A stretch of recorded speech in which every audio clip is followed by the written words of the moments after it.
Hello, and welcome again to Talking Baseball with Leon Lee. Today is February 17th, 2021. And I'm here again with Ryan, and we're going to do our best again to keep up with Leon Lee, talking a little baseball. But tonight, Leon, we have quite a panel of guests, don't we? Yes, we do, Steve. And thanks for that introduction, and you and Ryan. And tonight we have two of our fairly regulars that are joined at the hip. We got Eddie Cervantes. We call him Silky, probably one of the better infielders. And also you can pick up Eddie on the Battered Bastards of Baseball on Netflix. So if anybody wants to see a really good rickety stadium, old time baseball film, go look at that one.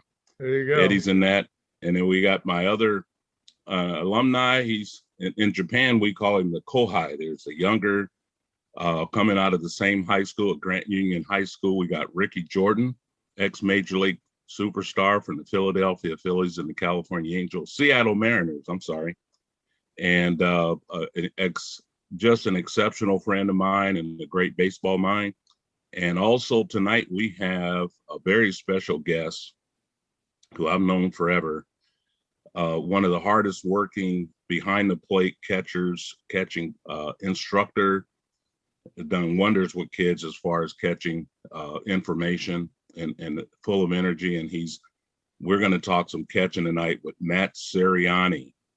And we have Matt on board with us tonight. It's going to be exciting. And he's also developed catching, should I call it a gadget? For a better word, is just something that's really going to help catchers get their really true pop times, which has always been up in the air. I scouted a lot of years, and one of the hardest things to get is a true pop time from a catcher when he throws the ball from behind the plate to the second baseman and attempt to throw somebody out. And he put something together, an app that's really going to shake the market up coming up here. And I want him to talk a little bit about that also. So we have Matt Ceriani tonight, and it's going to be a really interesting, and we're going to talk about a little catching. And later on, we're going to have Lionel DeShields and Marquise Grissom come on to talk about base stealing. And I want Matt to be on that show with all of us. And he's going to talk about how to throw those type of guys out and bring stealing back into the game that analytics have actually taken out. So here we are. And we got a great panel tonight, and we're going to turn this thing over to Matt. Introduce yourself, Matt. Well, thank you, Leon. I appreciate the opportunity tonight, and it's great meeting all the rest of the guys out here. You know, the old school baseball talent is awesome, and catchers. That's basically been my whole life. You know, I started off at like 8 years old, learned the old Johnny Bench style, catching at one of the old high school camps out there. Tom Kiefer was an old high school coach and teacher. He taught me everything I know, and kind of worked the whole way up. I went to 3 high schools, went to 3 colleges. I ended up, I'm from the Vacaville area, and then went to Cal State Northridge as a freshman. Went to, catchers go everywhere, right? And then I had to go to Casumas River College, Ole Miss, and played on 19 different teams in 13 seasons. And the minors rode the bus everywhere. I think I've probably been to every league at least once. Basically, what I've done is created an opportunity for catchers to kind of let the cream rise to the top. It's kind of what I've created is a data collection device, and our company is called Caught Stealing. We have a website out, caughtstealing.com. And basically what this thing is the radar gun for catchers. So, there's so many people out there right now that are not being honest when it comes to recruiting and scouting. And, it's a money game right now, and it's just hard for me to watch. I think it's hard for a lot of the older generation of players to see what's going on, and I had a lot of things happen in my life, like working with Leon as a younger player, and he really helped me out in the pro level, and just to think less and just, be yourself, and have fun, so this device that we'll get a little bit more into it here in a minute, but it's going to definitely revolutionize the catching position. And we're also going to roll it into the infielders for double play times as we get down the road. So Silky, you'll like that.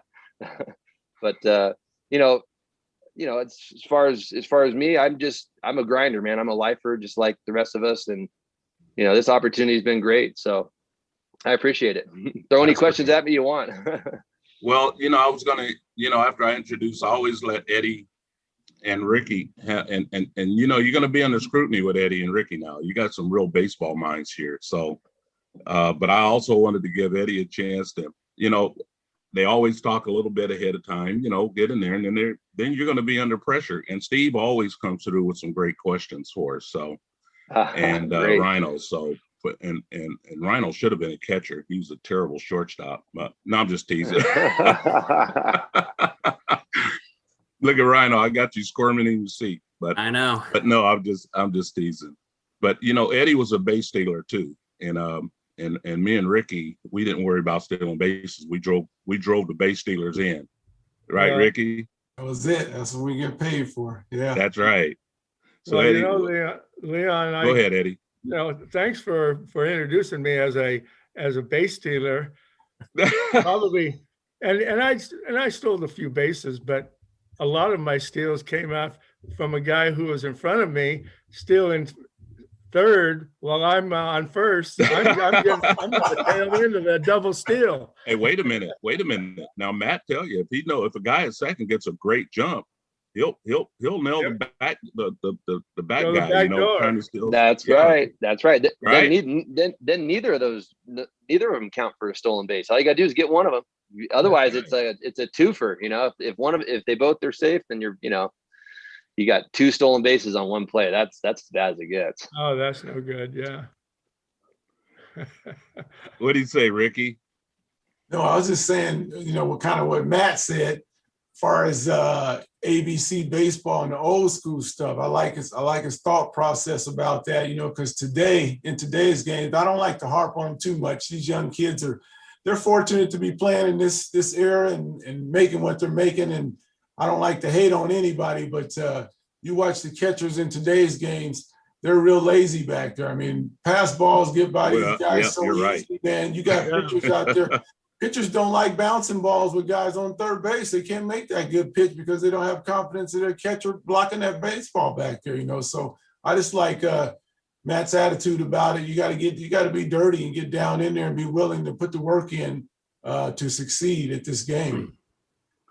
I agree. You see the catching techniques now. Even now, you see young catchers, the ball will go by them, and they don't make the catcher go get balls. They're not in the habit of really getting down and dirty and tired. I remember you just have to get in the habit of that ball gets by you. There's a kind of a reasonable amount of time that you have to really get to that ball, get that ball up and get it back to the pitcher so you can get the action going again. But right now that you don't see catchers even go after balls as if there's nobody on base. I think it's a bad habit to get into. Yeah, I agree. I think, it's the hardest position on the field. It's got more mechanics than anywhere else. We are the quarterback of the team. We, like Eddie was talking about earlier, we're the only player that sees all the rest of the guys. And, Leon and I were joking earlier. It's like, as the quarterback, that pitcher is really just like the center. If you're going to talk about it from a football perspective, because you just let him know what the snap count is. And, he just throws it, outside of that. I mean, we have all the different things that can happen are on our end. All the variables happen once he releases it, just like a bad snap or a good snap. Now it's in my hands and I got to do the right thing with it. But it all starts from off the field. Like my training regimen, I was a smaller guy, played a lot of basketball growing up. And my dad was a football player with the fire department. He played basketball in college, but his big thing was to do road work and get out there and jog. And I jog on the balls of my feet so that my calves and Achilles are real stretched out. My flexibility was always a mainstay. I think there's so many guys out there now that just have bad mechanics because there's nobody really teaching the right way, like how to drop 10 pounds in a game because you're squatting 400 times a night and making throws everywhere and run into the backstop when balls get by. And, just the effort level is the biggest thing that I don't see. It's like a revolving door in the big leagues at that position. There may be three catchers on a team and you've never heard of any of them, and that, I just don't, for me, I never really got released. I mean, there was a couple of times where there was a log jam with the Diamondbacks. I got asked if I had any place to go play. I didn't have any bats. And so I did, but I got re-signed with them the next spring. It was almost like I was on so many different teams because there was needs all the time for a guy that could catch. And Yeah. I caught a guy in A ball that threw 102 miles an hour, and his name was Nick Neugebauer. Played for the Milwaukee Brewers organization. And when I was in Stockton, I caught literally one day a week, and that guy was the only guy I caught because I was the only guy in the organization that could pretty much catch him in A ball. And you know, they didn't want to move me up too fast because I was taking jobs and making other people that got paid a lot of money not look so good. So, you know, the pro side of it is a little bit different. It was discouraging at some end, but you know, once I realized what my role was as a number 2 guy, and then, you know, obviously number 1 guy a lot of times, was just do your job. You know, the Tom Brady thing is just absolutely 100% correct. Like there's a great example of a guy who takes really good care of himself and really loves himself to be his best. And he's 43 years old or something, and just won the whole thing again. Like, you know, there's no reason we can't be the best every single day. And it's difficult when you're not training right. You're not strong enough. You're not, there's a lot of things that go into it. You know, it's not just getting back there and catching. Right. You know, hey, Ryan, I'm going to ask you a question. All right. As an amateur, because Ryan, when he was young, he's not that he's old now. I mean, he's still young, but when he was really young, he could really run. But as you're teaching somebody like Eddie or Ricky are teaching Ryan how to steal a bag. And one of the things, and applies in having you here, Matt, now, it's not all about just because he's fast. Sometimes fast runners could not be really good base stealers. So right. One thing about Ryan, what would you think? What would you think? You got Matt, who's probably about a 185, 19. And you're like a 3-3 from first to second, but Matt is like a 185, 19, but the pitcher's like 1-2. I'm throwing some hard numbers at you real quick, Ryan. How do you steal that base? I feel like I gotta. And have I'm going to good get beat. Matt to reply that you're wrong. I'm going to find a way that even though you think you can steal it, I want Matt to say how he's going to throw you out. Okay. Yeah, I mean, it's a lot of variables there. At that point, I just feel like I'd have to make sure I get a good lead, and I got to get that jump quick. So it's okay. Now, if you would steal that bag, are you going to steal it off Matt, or are you going to steal it off the pitcher? Thank you. I'll be stealing it off the catcher. I mean, in my opinion, I feel like I'm stealing it off the catcher because he's the guy that's going to be throwing me out. Well, what do you say, Matt? Eddie? Here's what I would say. I would say you better pick the right pitch and you better cheat and leave early. Otherwise, you're going to be out by 6 or 7 steps. Yeah. I was actually a little bit lower than a 185. I was between a 175 and a 185. And honestly, not a lot of people would believe that unless you saw me throw I believe it. I believe it. I was wrong. I was guessing, but I knew you were quick back there. That's quick. Well, but here's the variable, and the biggest thing is pick. If a runner is if he knows he's fast, that's his job to get to second base. The hitter's gonna take a couple pitches for him. Well, in that situation, I mean, I got a slide step that the guy could use. I got pickovers the guy could use. I've got modified pitch outs I can use. So I'm basically gonna look down there and see if I can see him leaning. I'll call a hold on the very first pitch, and I'll watch his head. And if his head leans, I'm gonna pick him off.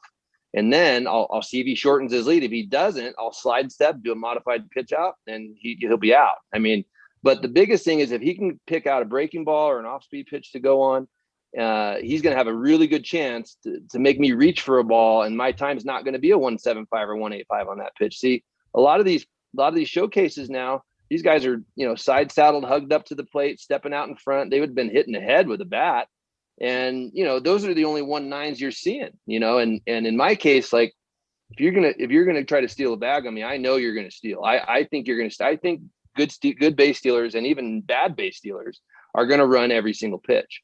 So if you think about the guy running every single pitch, your flow through the baseball is going to be the same every time. And the only variable there is it a good snap or a bad snap. Yeah. Is he throwing me a pitch I can handle? Is it up in the zone? If it is that guy swinging? You don't want to reach for the ball. That's what slows guys down. And if you get too excited as a catcher, and sometimes you don't throw that well when there's a fast runner out there. I had a chance at Ole Miss my senior year to throw out a guy. I threw a 1.67. It was the fastest time I'd ever seen on a clock, on a watch. And it was our assistant coach at the top step of the dugout. We were playing against South Carolina in 1998. And I threw out a base runner named Mike Curry. Mike Curry was the fastest guy in the league, and he was 64 out of 64 for stolen bases until they came to Ole Miss. And after that game, he was 64 out of 65. And I don't know what else happened to him the rest of that year, but I know the Royals picked him up in the second round, and he got to Double-A, and he was a player. But I knew who he was coming in. His name was circled on my list. He was the guy that was going to help put me on the map. And when you see those rabbits out there and those deer, I mean, their job is to run. So I'll even cheat on a curveball and I don't know. You better. All I would ever say is that when guys would run on me, I'd say you better have your best day and you better pick out the right pitch. Otherwise it's about 50-50. Now I instantly go back to thinking about what we talked about last time we were on is game situations. And Matt, when you were talking about picking the right pitch, calling for certain pitches, calling for pitch outs, calling for pickoffs, throwovers. I mean, all that has to tie into the game situation, maybe what the score is, where the runners are, is your pitcher tired, what are the conditions of the field? I mean, all this is going through your head, right? Absolutely. And I'm also thinking 3 or 4 or 5 pitches ahead based on a couple things. One, do I think this guy's going to take, and is my pitcher good at throwing strikes? If he's good at throwing strikes, I'm going to go ahead and slide step the very first pitch and throw it. If he's not timed up for a slide step, he's probably going to take that pitch. Now, if the runner runs because he thinks it's the right pitch, he's probably out right there, as long as it's a pitch I can handle. And then outside of that, I'm gonna look at what the hitter does once it's his turn to actually take a swing. Is he looking for a breaking ball? What's he looking for? If there's a runner on first, there's a big hole over there. So I don't really want to throw it outside, even though you would think that's the best pitch to throw is an outside fastball to throw a runner out. Well, sometimes if you throw the pitch in, you can cheat a little bit. And you can let that ball travel to your glove side a little bit longer, and it's actually a quicker throw if you have the mechanics right. So, depending on what I see from the runner, I might call a back pick too. I might do a modified pitch out and snap a throw down to first and see if I can get him in a rundown or at least shorten his lead a little bit. And then I go right back to the tempo, because the tempo is really the way you get base runners to either steal when they didn't want to, or you get them to wait too long by using a hold or a long count. A lot of my pitchers that let's say in the minor leagues, the low minor leagues, or independent ball or something like that, some of those guys are just trying to rear back and throw 95. If I've got that guy, I'm slide stepping him the whole time with a rabbit over there. Otherwise, it's just going to be like giving up a free base. If he's a 1-4 or a 1-5 to the plate, there's a good chance that I'm not in the equation.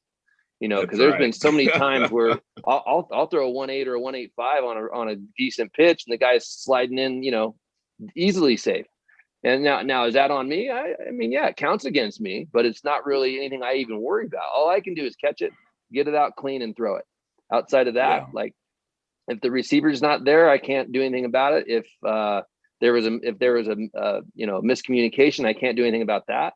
I can only control my part of the game. And I think when all the players start trusting that the guy behind the plate is going to block it if it's in the dirt, recover it and throw him out, number one. And then number two, once that happens, what do you do next? Is he still on first? I mean, is the guy walking back to the bag? Because those are all things that let me know what he's going to do on the next pitch. I've had a lot of guys that in the minor leagues, I've seen a lot of different coaches, and they've had a lot of people, show me how to pick out guys leaning. And there's a lost art to seeing if a guy's leaning before he goes. And I know how to do it. So I don't tell everybody about that. I don't give away too many trade secrets, to be honest with you.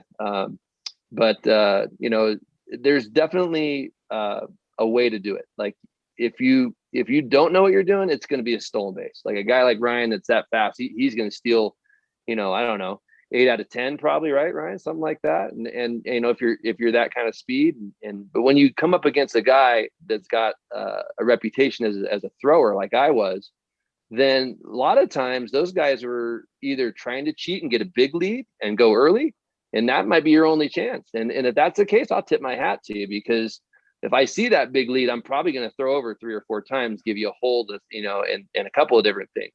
But if you're over there like Ricky, I grew up watching Ricky Henderson with Oakland, and Ricky was a late leadoff guy sometimes, and his last step on the leadoff would be right into full speed. So, you know, Oh, that and Yeah. we played against the University of Arkansas, and they were really well known for like not taking leadoffs. So, you know, for their 6 games we'd play them on our schedule in 2 years, you don't even know what they're doing. It looks like they're not paying attention, and they get a running lead, and now they're gone. You know, and you called a curveball or something, and now the guy's safe. So, you know, there's always like, that's why the long hold is really good for stopping base runners' momentum, seeing when they're leaning. What you do is you pick out a spot behind the runner's head. Since I'm in a fixed position, I can glance down there while my pitch, like I've called a hold, okay, or a long count. I can glance over there and see if he's leaning. If he's moving, if his head's moving towards second base, and I can see something behind his head stay in the same place, I know he's leaning. I'll call time, or I'll call for a step off, or I'll call for I usually just call time, and then I'll call a certain pitch based on what I just saw. So it can change in a moment's notice, and sometimes all the pitch sequence that you line up is perfect too. And then there's sometimes where you're off, and the pitcher throws 3 balls in a row, you know, and then the guy's probably not going to go on a 3-0, you know, because there's a take coming. So you know, there's a lot of things. For example, if it was a 1-2 pitch, and say it's late in the game, you know, and we're either even or up or down a run, that's a big run. So now I'm going to probably call a little different pitch based on the count. You know, if it's a 1-2 count, I might go fastball up over his hands just so he's got no shot. And if he does, it's a foul ball. The more times I can get that guy to break to second base, the tireder he's going to get within that opportunity to steal second. So if you're not in good shape as a base runner, you're not used to stealing bases, that's one animal. But if you're a guy that's a rabbit, those guys don't worry about it. They can steal all day long. You know, they're built with that fast twitch. So it's unique, but you got to like look at I always had to look at the stat sheet, and I'd always circle guys in pitchers meetings of don't let this guy beat you, because when he gets on, he goes, you know. So, but I love it doesn't happen. That's how I made my living. It doesn't happen as much anymore now, because with the at Moneyball, they don't encourage the stolen base anymore. Yeah, but Ryan, that's waiting for the 3-run a homer. teaching moment. Yeah, that's a teaching moment. You were going to say something, Eddie? Well, a little earlier on Ryan's take about, and you alluded to it, and right. I kind of backed up that with a little noise making of my own. But I would say, you know, and you just heard it, Ryan, with that dissertation that Matt just gave on throwing out runners, you know, and like I was saying earlier, I wasn't a prolific base stealer, but I could steal bases. And the guy that I worried about was the pitcher. You steal bases on pitchers, catchers, most catchers at the pro level anyway, most catchers can throw you out.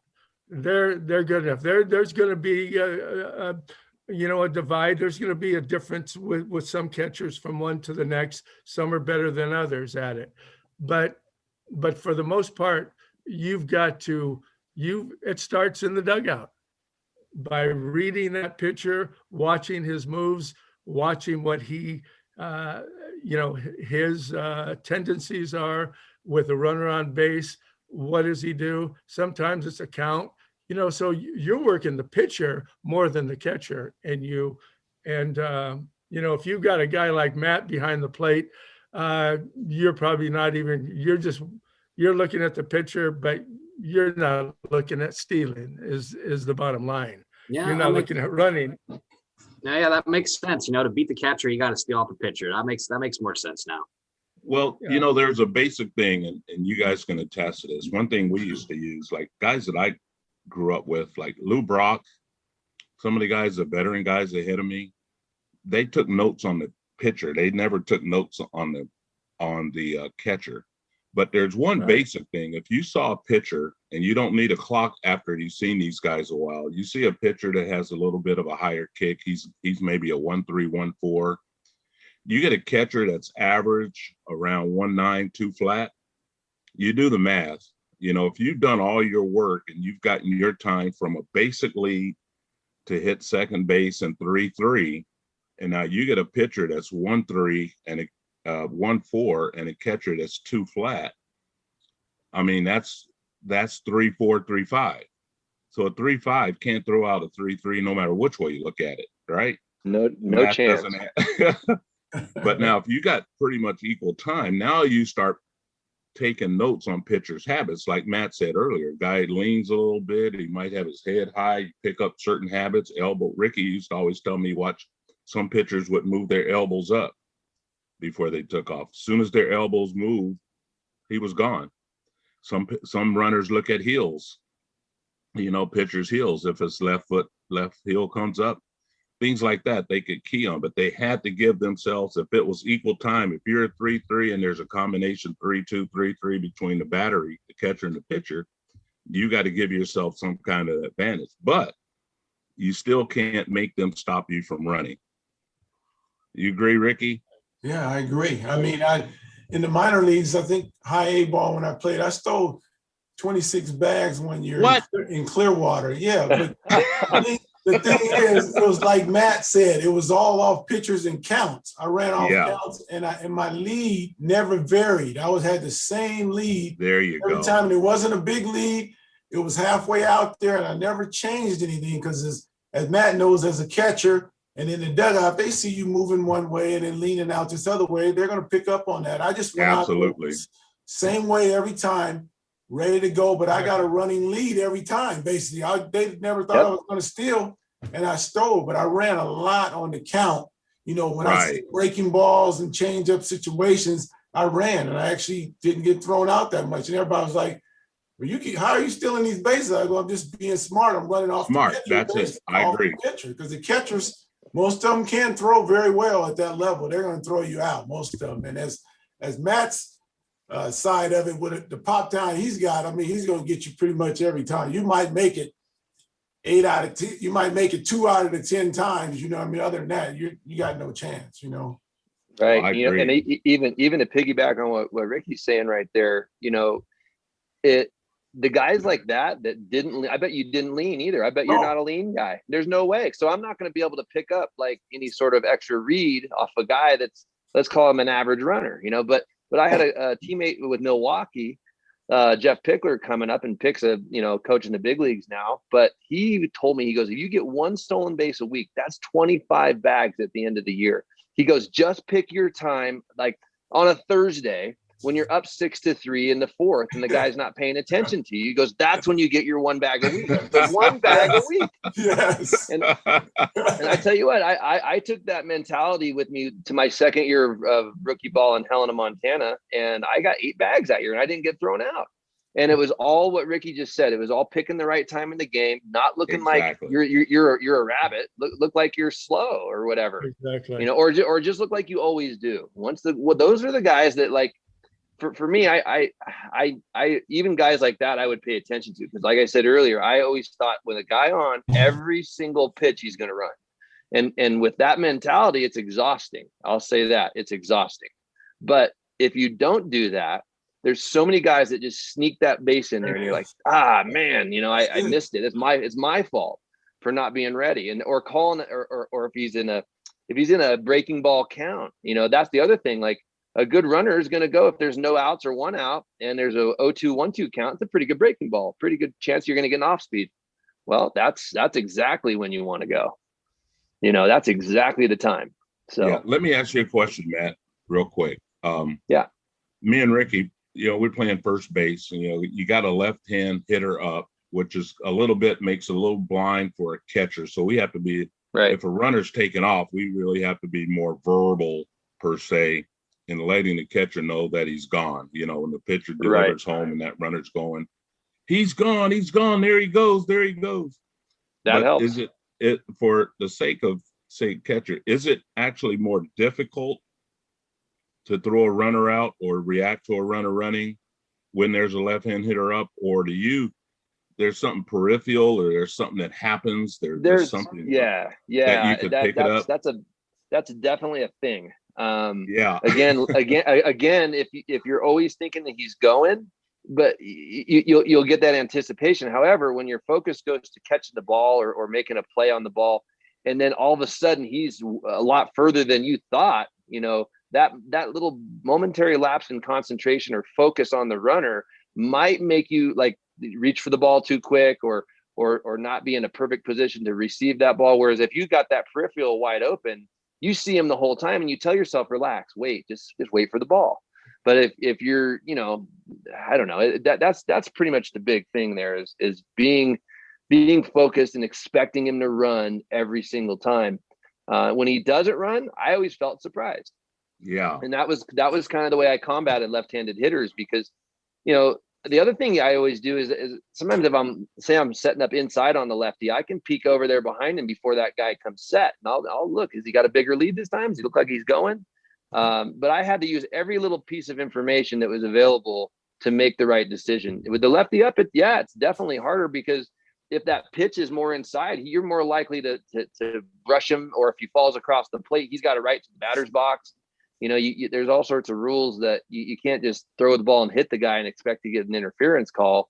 Although I did that quite a few times. I didn't mind doing that. Yeah. But you can't ever, bank on the umpire, saving you or bailing you out. You really have to kind of, I always looked at it like a Sandlot game. Like, there's no umpires there.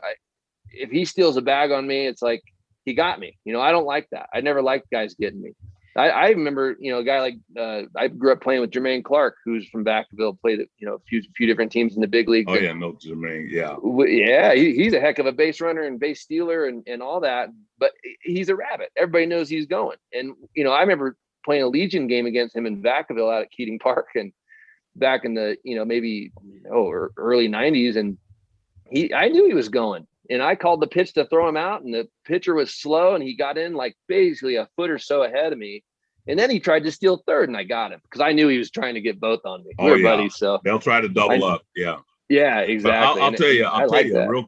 a real quick story, and I'm relaying it to you, Matt, because when my son Derek first got called up to the big leagues, and we knew Deion Sanders real well. Deion was, at the time, he was playing with Cincinnati, and Derek had just got called up. He's playing first base in San Diego, and I'm in the stands right behind the first base dugout. So Deion, he walks, okay? He gets on first. He's talking to Derek. I see him talking to Derek, and all of a sudden Derek turned around and pointed up at me where I was sitting, because Deion was asking him, obviously, if I was there. Right. And so Derek pointed up, and Deion turns around to me, where this is right in the middle of the game, true story. And he waves at me during the game, like really it's kind of a no-no, but Neon Deion, he can do what he wants. Right. And then he turns around, Ricky, and he points at second base. He let the whole stadium know that he was about to steal second base. Wow. And it was not a big lead. They couldn't pick him off. He told everybody in the ballpark. Now, as a catcher, they called a pitch out. He didn't run that pitch. It was almost like he knew a pitch out was coming, because he just broadcasted to the whole world that he was getting ready to steal. They throw another pitch, another fastball, which really, in a way, it's an advantage to the hitter, because the pitcher's going to keep throwing fastballs to try to hopefully that give him a chance to throw him out. He threw a fastball, and Deion still stole the bag. And then he jumps up and he points up at me and behind the dugout to let me know he stole it. Wow.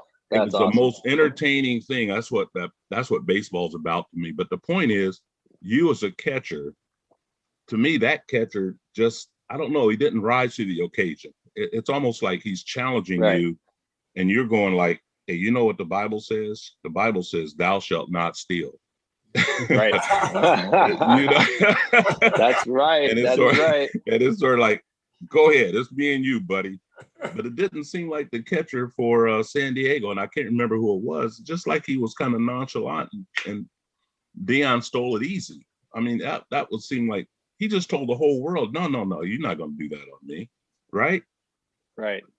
Yeah, that's if I would have loved the chance to throw Deion out. That's the kind of runner that would have put me on the map. It's just like that's when you're throwing out these guys in A ball and double A or whatever you're at. I mean, it's like, it's good, but who's watching? Who's even watching if we're out in some small town in the middle of nowhere? But I think honestly, like that was the whole basis for the device that I created. I said, this device basically is a Bluetooth ranged device. You put it on the back of the catcher's wrist. You put a wristband on your throwing arm that tracks the release time down to a nanosecond. It's to the thousandth of a second. So basically these times that, like first base coach will have his pocket watch over there, and he's trying to get times to the plate, and in between innings, he's trying to get a good time on the catcher. Well, sometimes in between innings, I would throw it slow on purpose, just so that guys would be like, oh, he's a 2-1. He's a 2-1. Let's go. And I'm like, all right, perfect.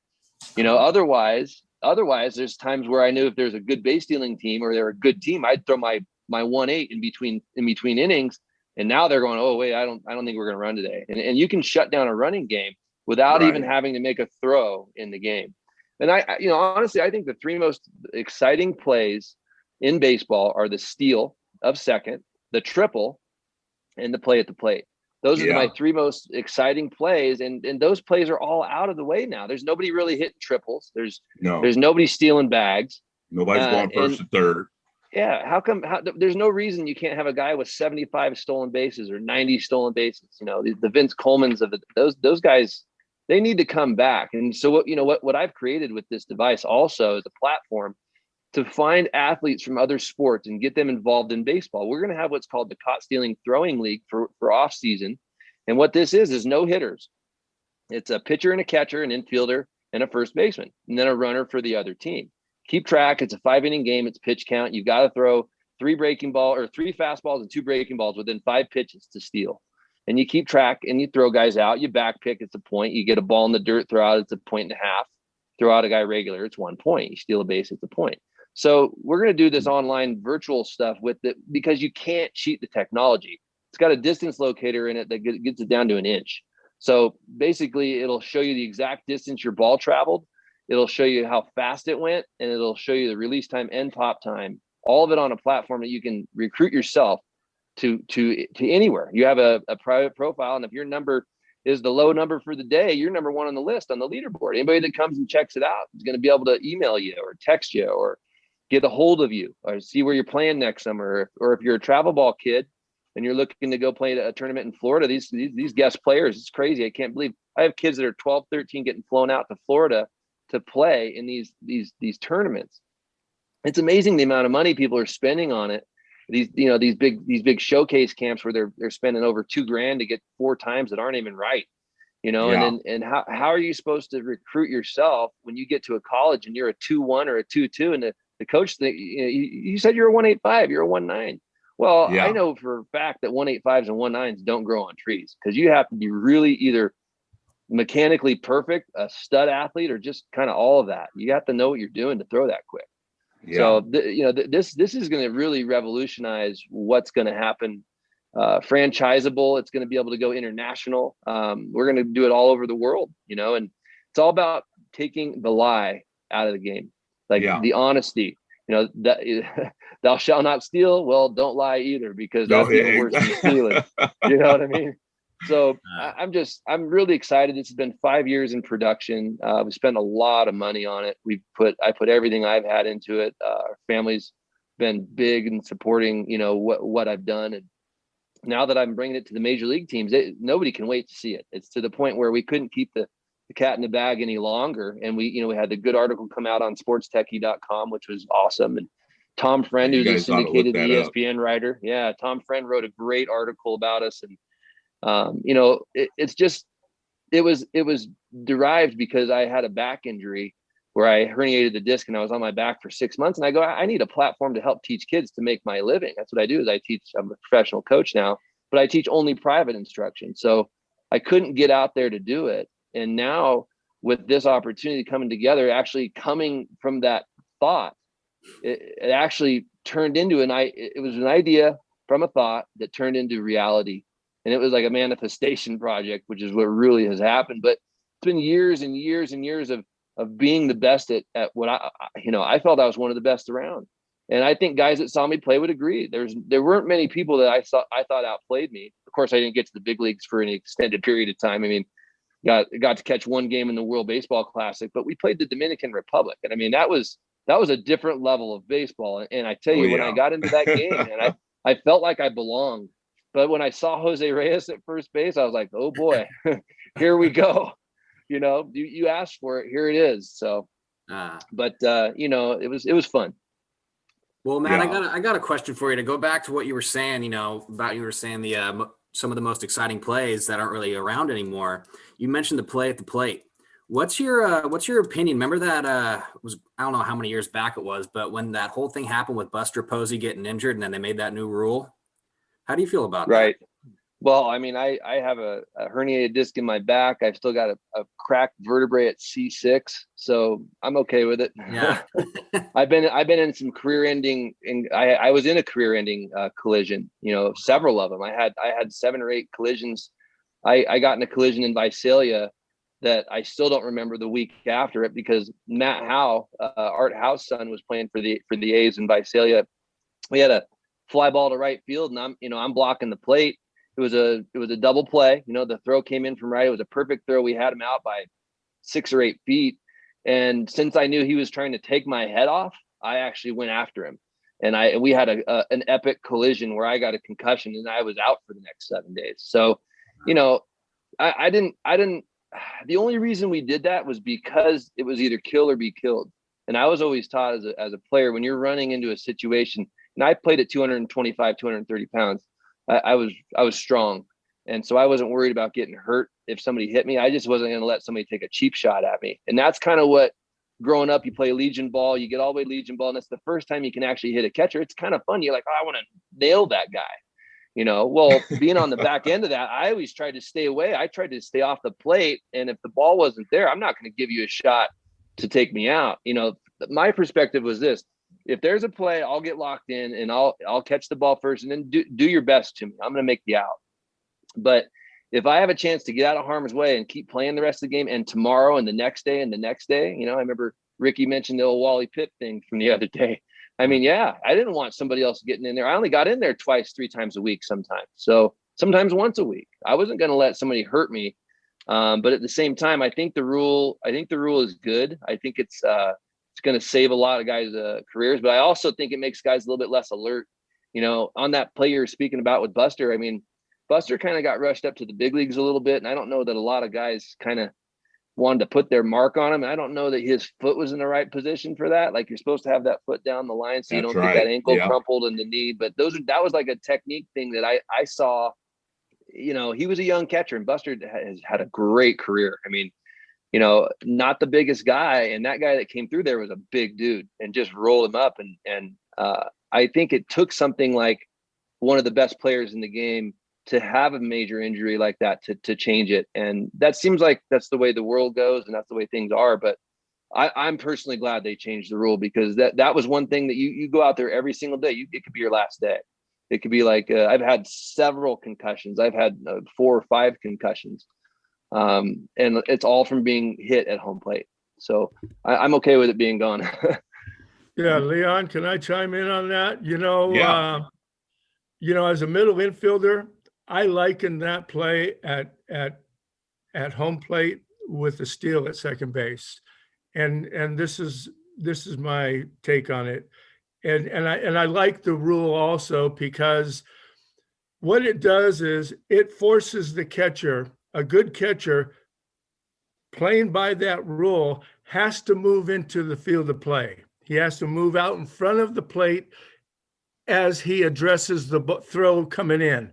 And that was something I always did as a middle infielder on steals at second base. I never straddled the bag waiting for the throw. I always went to the inside so that any throw that was wide towards the runner, I could cut it off. I wasn't going straight at the runner. I was able to try and cut it off and make a swipe tag without endangering myself for a collision. And I think that's what it does. That rule enables that catcher, if he learns how to move his feet properly when that throw's coming in, he can take that throw up the third base line and do a swipe tag. And what it also does is, by planting himself in front of home plate, now that runner knows he's got only one place to go. He's got to go to the outside, because that catcher's to the inside and he's there. And you don't have to give him the whole plate. All you have to do is just give him half, 3/4 of the plate. Once he sees that little bit, he's got to go away. And I think that's, and like I said, it's the same thing. It's pretty similar to a middle infielder taking that throw from the catcher at second base. You could always react to a throw up the line towards first base and get a swipe tag, and it eliminates a lot of contact. And yeah. But Eddie, I think a couple of weeks ago we had Fernando Vina on, and we brought up a time when Albert Bell was coming in at him on a double play. Oh yeah. And we said, my advice to Fernando was duck. But Fernando is such a tough guy. But even in those situations, now the rules are that the runner has to kind of slide directly into the bag. He can't come after you. But in our day, we just learned. We kind of said we were reluctant to change those different rules because it kind of softens the game a little bit. But the more I see it, the more it makes sense. But we were like, hey, that infielder coming across that bag, he's either got to get airborne or learn how to step back and avoid that runner, because the runner's coming in, especially in a situation where it's a first and third, one out. We're taught to take that guy out so that runner could score, break up the double play. But now it's kind of makes it easy for him to kind of turn a double play because the runner can't go out of his way to deflect the defensive guy, so to speak. Exactly. So you guys I'm ever old school. you ever see that one picture of Ty Cobb doing that huge karate kick to the catcher? Yeah. In the day. Yeah. There's Crazy. There's a question I want to ask Matt, ahead. because we've all of our guests that we've had on the show have not only been players but have coached or currently coach or have coached in the past, and we always kind of direct it towards some of the youth. And I know, Matt, this question is probably something we could talk about for hours, but as you're coaching some of the youth these days, what are some of the strong fundamentals that you always emphasize about catching? Well, that's you're right. We could talk for hours on that one. Yeah, I think the biggest thing is balance and flexibility. Those are the first two things that I would tell a kid. Like that old heavy set catcher that they used to plop back there. That doesn't really go anymore. There's not too much of that going on. Now you're looking to put your best athlete behind the plate, your shortstops, your center fielders, your second baseman, your guys that are scrappy and quick twitch. And I'm 6'2", I was 225 pounds when I played. And so I was a bigger guy, but I was quick and small.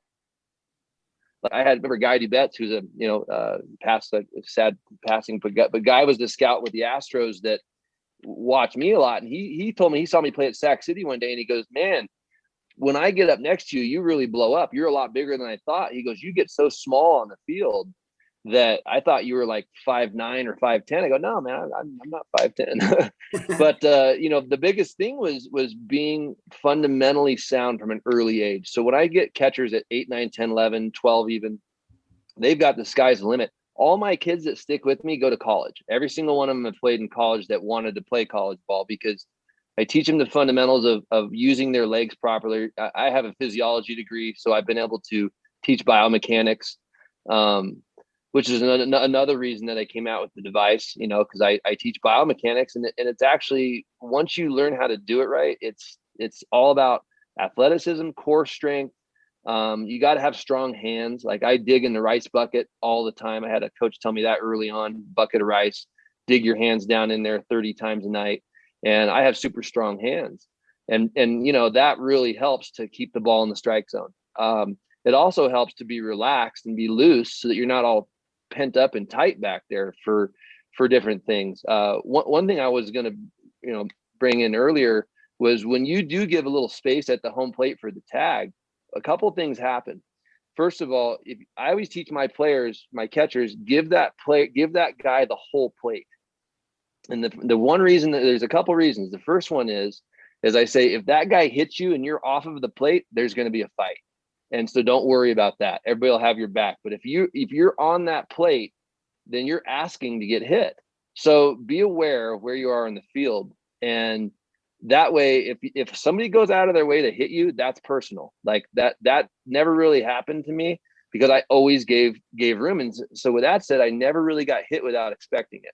So every time I got a good hit, it was because I knew that pitch or that throw was taking me into the line and I better buckle up, and that was the Matt Howe thing. That throw took me right into the line and it was either like get out of the way or go knock him down. So I knocked him down and, it was a quarter of a second to think about it.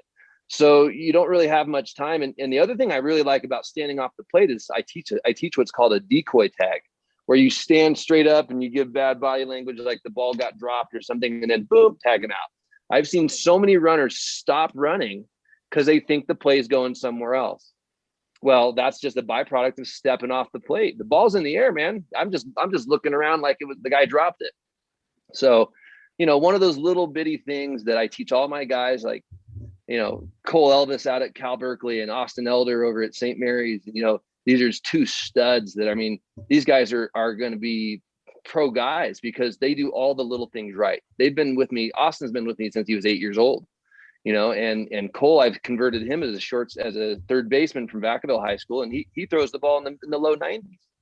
So like, if you get guys that are athletes and you can convert them, that's really where the game's going now. The game is not the big, potted plant back there.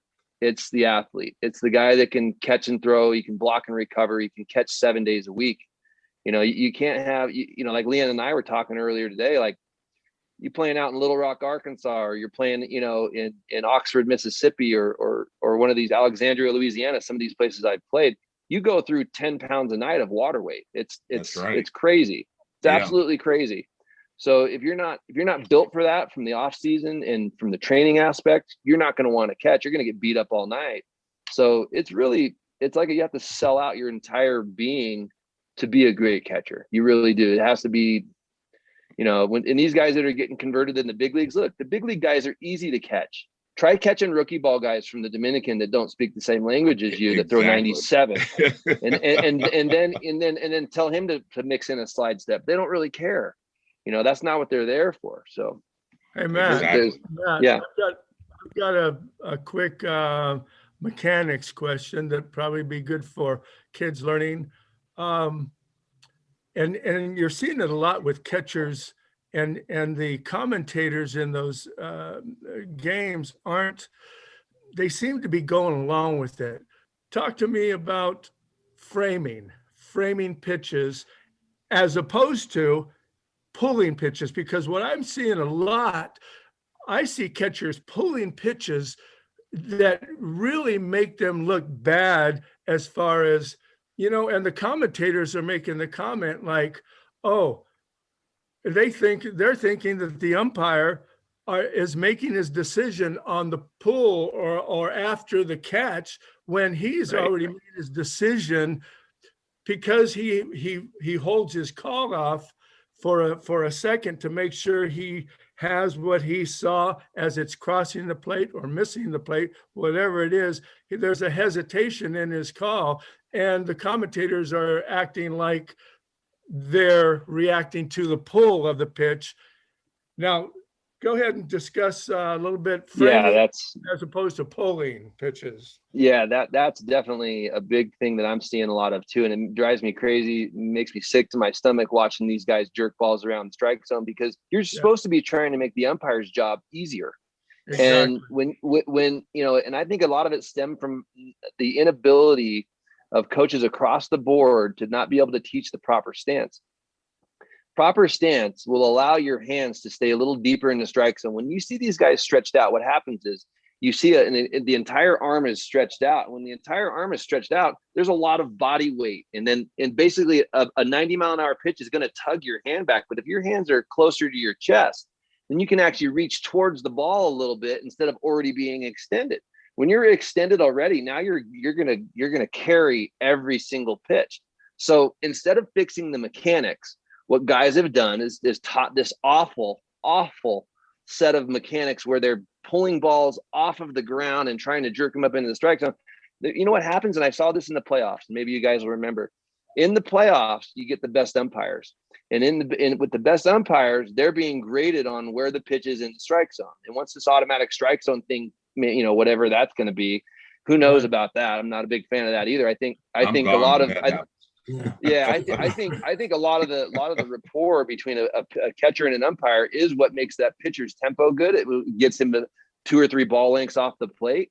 And I think that's where the game should be. I mean, you can't, I listened to some of this stuff with you guys in Japan and having to deal with that strike zone on certain occasions. That's frustrating as you know what. But for my perspective, if I can sit off the plate and kind of lean a little bit before that pitch is coming and I can center it up a lot, then you don't have to do anything. Once the ball hits your mitt, it should be perfectly still. I tell my catchers, when that ball comes in the strike zone, you should be like a pile of mud. It does not move. It sticks. So it's not your job as a catcher to throw strikes. It's your job to catch the pitcher's pitch. That's the point. And if young catchers had that in mind, instead of thinking about trying to call the strike and doing the umpire's job, let the umpire do his job. And you know what? Make his job easier for him by starting below the strike zone. I've always kept my hands below the knees because you don't want to target at the thighs. But also there's ways to get your hands forward in motion. Just like a hitter would load the bat back, a catcher can lean his whole body together towards the pitcher and expect a block. You have to expect the ball in the dirt every single time. When it is in the dirt, you've got great early, easy hands, soft hands to make a pick or a catch. And, once the pitch is a ball, like they always told us, it's a ball, just catch it and throw it back. Yeah. Don't argue with the umpire. Like, ask him. I would always ask the umpire, is there anything I can do? Can you see good enough? Am I blocking you off? Am I holding the ball too long? What can I do from his perspective? Because that's the guy who's calling the game. It doesn't matter who was there last night. It matters who's there right now. And so that hopefully that helps, Eddie. But yeah, I think that's a big point. Stick the ball. Stop pulling it. There you go. Good take. Yeah, because if the umpire is having a bad night, everybody's going to see it. It's not your fault he's having a bad night. Give him some encouragement. Say, hey man, I think we had that one. That's the kind of stuff I would say. I wouldn't turn around and say it. I'd just say it under the mask. Hey, how far do you have that one off? How close were we? I need that pitch tonight. Come on, we're going to be out here all night if you don't call that. Stuff like that. Man, and the reason I brought that up was because having umpired at the Division I level in college, I would see that once in a while. And I see these guys pulling pitches in pro ball now. But I would tell catchers when they pulled pitches, I would tell them I'd call timeout and get around front home plate and dust off the plate. And I'd look him right in the eyes and I'd tell him, I said, look, I says, when you catch that pitch, stick it. If you're pulling pitches, it makes me look bad if I call a strike, and it makes you look bad because you're trying to get a pitch. It just makes you look bad as a catcher. And so that's the reason why I brought that up. Yeah, that's a really good topic. I mean, that's something we could go on and on and on about. But again, don't make the call for the pitcher or for the umpire, and just do your job. Just catch it. Exactly. 100%. Well, before we get to our trivia question, Leon, do we want to go around the table for any final thoughts? Yeah, we're gonna start with Ricky.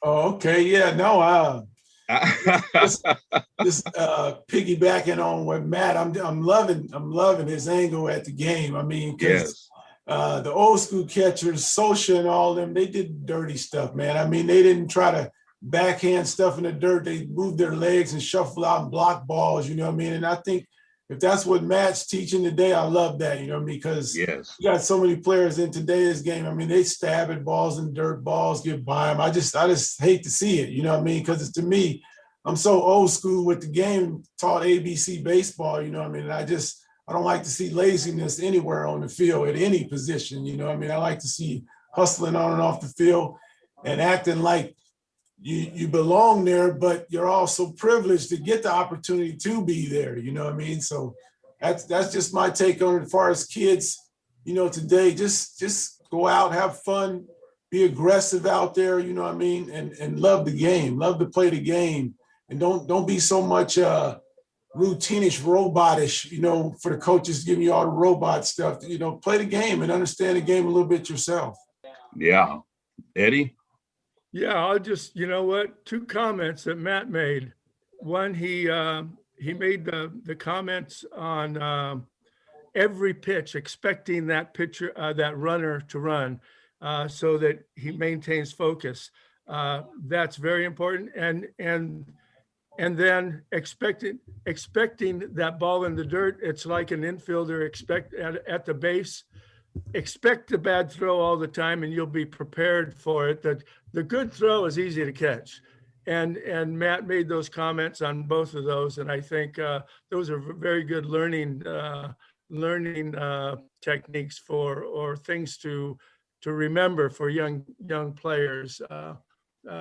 Always expect bad throws and keeping in your head in the game every pitch, no matter what position. Yeah. And I remember years ago, not years ago, a few years ago, my granddaughter, I think she was about 8 or 9 years old then. We were riding in the car and she says, Papa, because I always said, baseball is supposed to be fun. And then she hears my granddaughter. She says, Papa, baseball's not fun. Baseball is work. The work is, she says, the work is fun. And I go, wow, that's pretty nice, because catching is really a hard job. I think I told you the story in Little Rock that time. I had to catch a Thursday doubleheader, a Friday doubleheader, a Saturday doubleheader, and a Sunday day game because we're making up rainout games and it's 100 degrees, 100% humidity. I lost like 14, 15 pounds in a few days. But, in our day and age, you just stuck it out and did it. You didn't come back. And my granddaughter, when she said that, I said, well, I think kids are now getting at the age where coaches are yelling and screaming and you got to let they make the work is hard. Right. Where actually, when you go out there and we talk about that 10,000 hour rule, this is for kids, make the work fun. Look forward to going out and saying, okay, it's fun, but when you're working at it, people perceive that work is not fun. Work is the hard part. The game is fun, but the game is only fun because you've had fun doing the work. So if you're going to spend that much time out there, practicing on things, and kids it got to the point now where practice is not fun for kids anymore.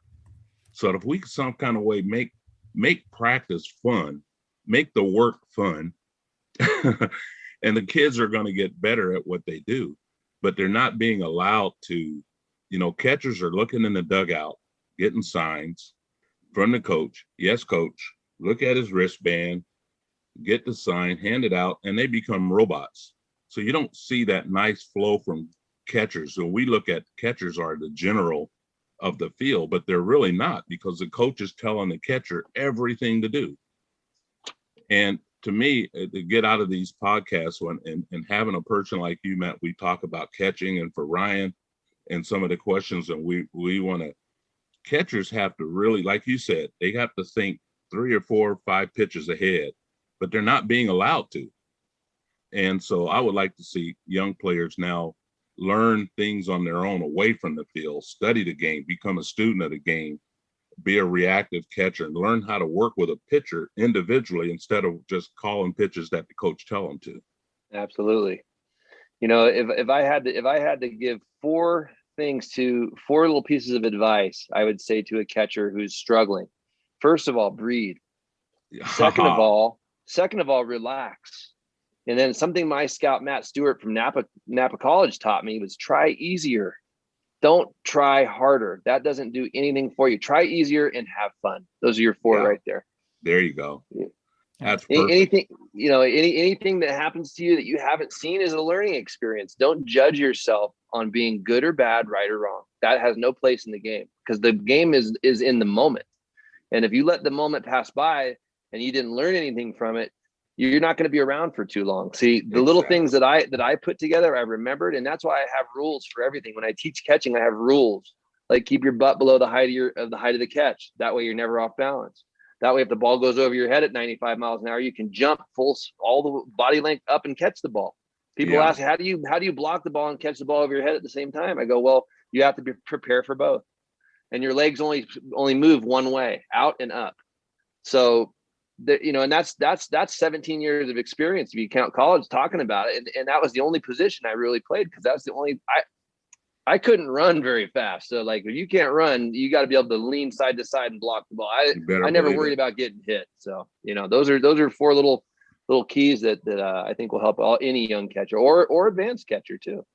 That's perfect. That's perfect. Matt, that's excellent. Well, Matt, we really appreciate having you. Go ahead, Steve. No, I think I was going to say the same thing as you. Is we appreciate your time, Matt, and I know myself. I've got a ton of more questions for you, and I feel like we're kind of cutting you short. But I know we wanted to keep a certain time on the podcast, so we'll kind of move on to Ryan's weekly trivia question here real quick.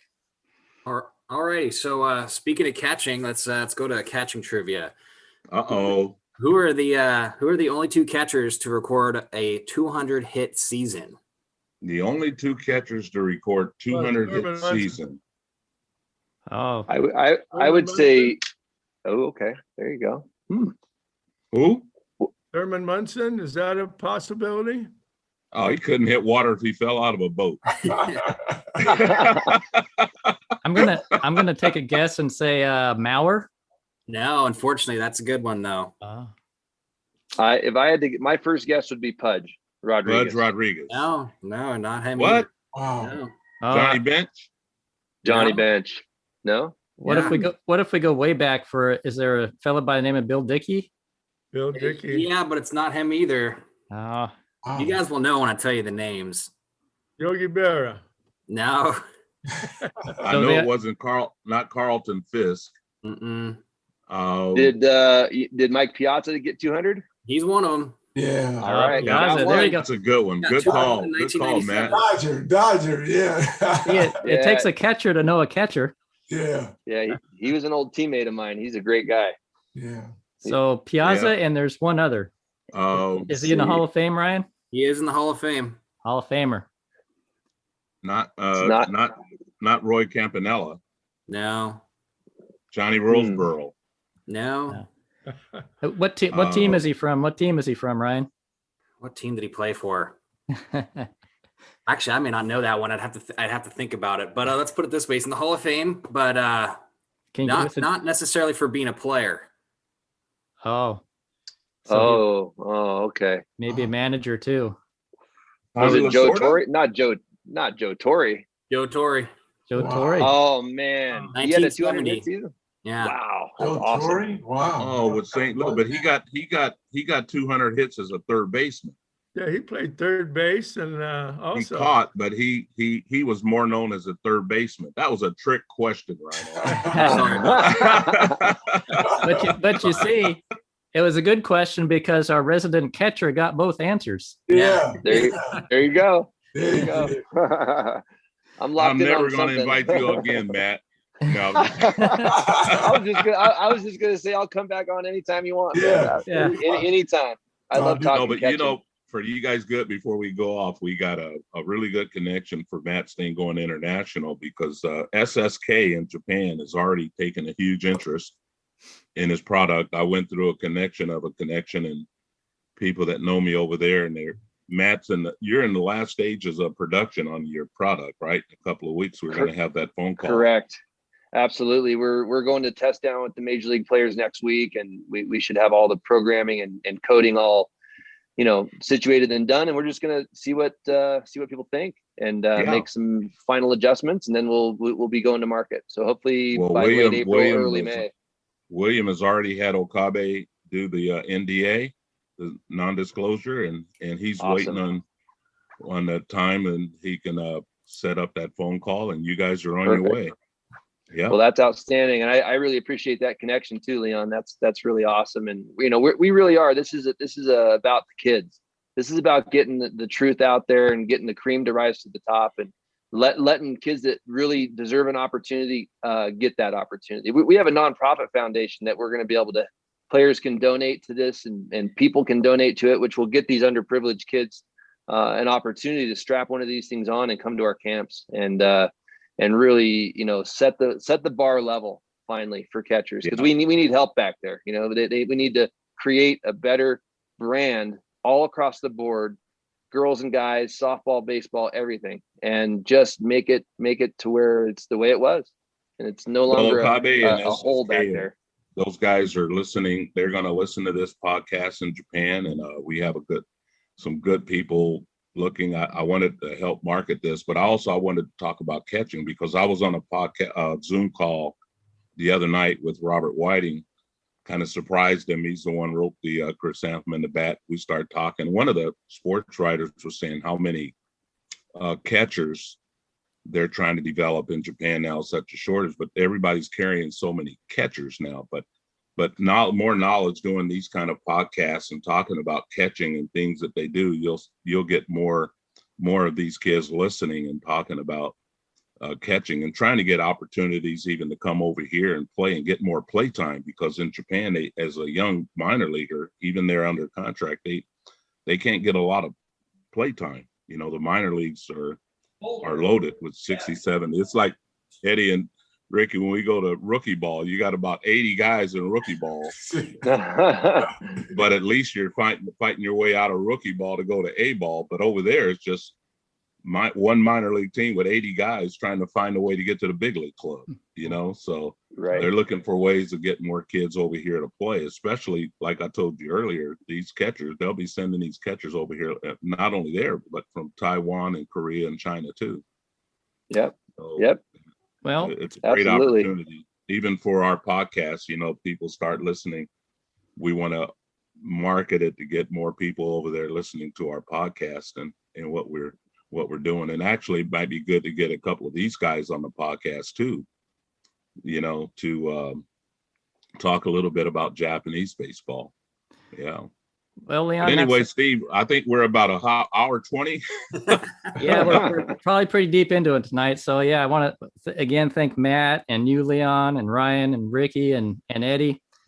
And you know, we could probably again talk for hours. But I want to remind everybody that you can find the podcast on Spotify and also on Google Podcasts just by searching for Talking Baseball with Leon Lee. And the main podcast site is, of course, Talking Baseball with Leon Lee.podbean.com. And I also want to remind everybody of Matt's website at caughtstealing.com. So please check that out as well. And we'll talk to you all again soon.